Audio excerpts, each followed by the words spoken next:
যদি আপুনি পুৰুষ এইটো ভিডিও আপোনাৰ বাবে যদি আপুনি প্ৰাপ্তবয়স্ক পুৰুষ এইটো ভিডিও আপোনাৰ বাবে যদি আপুনি আপোনাৰ জীৱনত সেক্সৰ টেবলেট যিখিনি পোৱা যায় সিলডেনাফিল টেডালাফিল তেনেকুৱা ধৰণৰ টাইপৰ টেবলেট যদি আপুনি আপোনাৰ লাইফত খাইছিলে বা এতিয়াও খাই আছে তেতিয়াহ'লে এইকেইটা টেবলেট ডক্টৰ এক্স100 মেন ফোৰ্স ভায়াগ্ৰা তেনেকুৱা ধৰণৰ এইবিলাক টেবলেট যদি ৰেগুলাৰ বেচিছত খায় তেতিয়াহ'লে আপোনাৰ কি কি ক্ষতি হ'ব পাৰে আৰু লং টাৰ্মত আপোনাৰ কি এটা ডাঙৰ ক্ষতি হ'ব পাৰে সেইটো মই লাষ্টত কৈ দিম এইটো ভিডিওত গোটেইখিনি তথ্য আপোনাক দিব চেষ্টা কৰিম তো ভিডিওটো লাষ্টলৈকে চাব বহুত বেছি ইনফৰ্মেটিভ হয় তো আৰু ইয়াৰ লগতে মই লাষ্টত এটা এনেকুৱা টিপছ দিম সেক্সুৱেল টাইমিং কেনেকৈ বৃদ্ধি কৰিব পাৰিব উইদাউট এনি মেডিচিন সেই এটা টেকনিক আছে সেইটো টেকনিক মই লাষ্টত আপোনালোকক জনাম ভিডিওটো সেইকাৰণে কৈছোঁ লাষ্টলৈকে চাব প্ৰথমটো আহোঁ সিলডেনাফিল য'ত নেকি বহুত বেছি পপুলাৰ ব্ৰেণ্ড মেন ফোৰ্স 100 বা ডক্টৰ এক্স100 তো সিলডেনাফিল এইটো হৈছে এক্সিডেণ্টেল আপোনাৰ ইনভেনশ্যন মানে সিলডেনাফিল একচুয়ালি বনোৱা হৈছিলে হাৰ্টৰ কাৰণে হাৰ্টৰ প্ৰব্লেমৰ কাৰণে সিলডেনাফিল বনোৱা হৈছিলে যেতিয়া পেশেণ্টক খুৱাইছিলে যেতিয়া মেডিচিন বনোৱাৰ পিছত বৈজ্ঞানিকে পেশেণ্টক খুৱাইছিলে তেতিয়া দেখা পালে যে পেনিছৰ ইৰেকশ্যন আহি যায় এইটো খোৱাৰ পিছত পেনিছৰ ইৰেকশ্যন আহে তেতিয়া কি হ'ল যে এইটোক পেনিছৰ কাৰণে ব্যৱহাৰ কৰা দেখা গৈছে সিলডেনাফিল টেডালাফিল তেনেকুৱা টাইপৰ যদি টেবলেট খাই এইটো পেনিছত কাম কেনেকৈ কৰে ধৰি লওক সিলডেনাফিল মানে ডক্টৰ এক্স100 ধৰি লওক এইটো কাম কেনেকৈ কৰে PDE5 ইনহিবিটৰ কি কৰে ব্লক কৰে তাৰ ফলত CGMP প্ৰিভেন্ট কৰে আৰু ইয়াৰ ফলত কি হয় যে GMP সাইকেল ব্ৰেকডাউন হোৱাত প্ৰিভেন্ট কৰে আৰু প্ৰিভেন্ট হোৱাৰ ফলত কি হয় আমাৰ স্মুথ মাসল ৰিলেক্সেশন প্লাস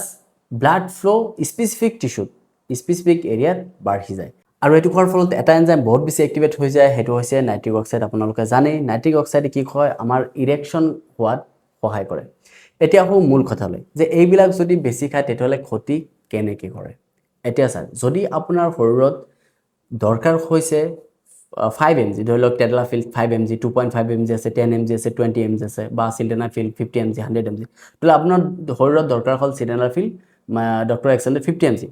আপুনি কি কৰিলে ওভাৰ দা কাউন্টাৰ যাই কিনে টেবলেটটো আনি খাই দিলে 100 mg তেতিয়া আপোনাৰ কি হ'ব ওভাৰডোজ এটাটো প্ৰথমটো হৈছে ওভাৰডোজ হৈ যাব তাৰ পিছত কিন্তু কম পাৱাৰৰ মেডিচিন খালে আপোনাৰ একদমই কাম নকৰে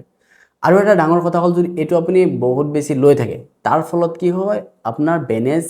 বেসেলবোৰ লিকেজ হ'ব পাৰে বেনেজ লিকেজ যোনটো কয় এটা ইৰেক্টাইল ডিসফাংশনৰ পাৰ্ট আছে বেনেজ লিকেজ উদাহৰণস্বৰূপে থুলমূল এটা উদাহৰণ মই যদি দিওঁ তেতিয়াহ'লে ধৰি লওক আপোনাৰ ঘৰত মটৰ চলি আছে মটৰ কি পানী উঠাই আছে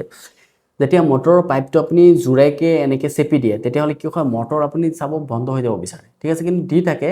চলি থাকে একদম বন্ধ হৈ যাব বিচাৰে আৰু পানীৰ ফ্লোটো বহুত বেছি স্পিডত বৃদ্ধি হৈ যায়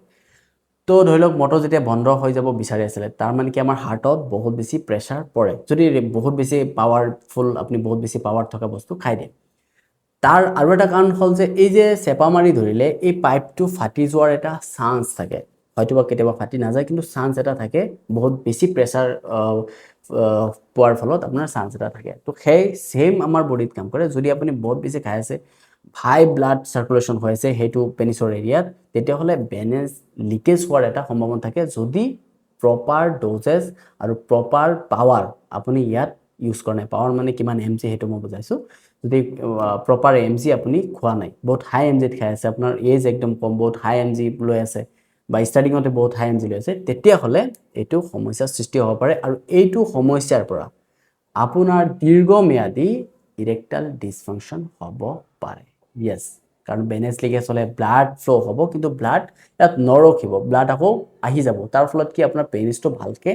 ষ্ট্ৰং নহয় অলপ লুজ হৈ থাকিব তো এইটো এটা ডাঙৰ ড্ৰবেক হয় ডাঙৰ সাইড ইফেক্ট আৰু সৰু সৰু সাইড ইফেক্ট যেনেকৈ আপোনাৰ মূৰৰ বিষ এইবিলাকটো আছে শৰীৰৰ বিষ এটো এটাটো আছে তো এতিয়া জানিম যে আপুনি নেচাৰালি কেনেকৈ এটা টেকনিকৰ দ্বাৰা আপোনাৰ টাইমিং ইনক্ৰিজ কৰিব পাৰে যদি 2 মিনিটত 20 আপোনাৰ ওলাই গৈছিলে হেতু আপুনি কেনেকৈ ধৰি ৰাখিব 5 6 7 10 মিনিট লৈকে হেতু হৈছে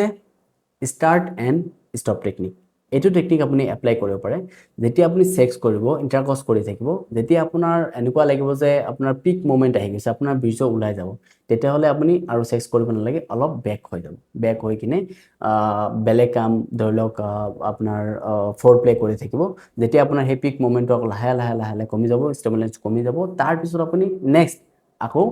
ইন্টাৰকৰ্স কৰি থাকিব সেম প্ৰসেস কৰি থাকিব যদি আকৌ আহিব বিচাৰে বীৰ্য ওলাব এনেকুৱা অৱস্থাত আকৌ আপুনি ওলাই দিব পেনিছটো তো এনেকৈ যদি ষ্টাৰ্ট এণ্ড ষ্টাৰ্ট টেকনিক যদি কৰে তেতিয়াহ'লে আপোনাৰ টাইমিং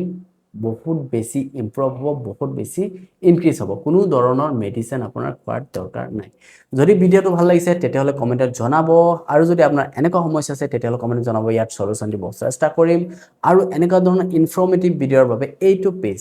একদমেই ছাবস্ক্ৰাইব কৰিব নাপাহৰিব।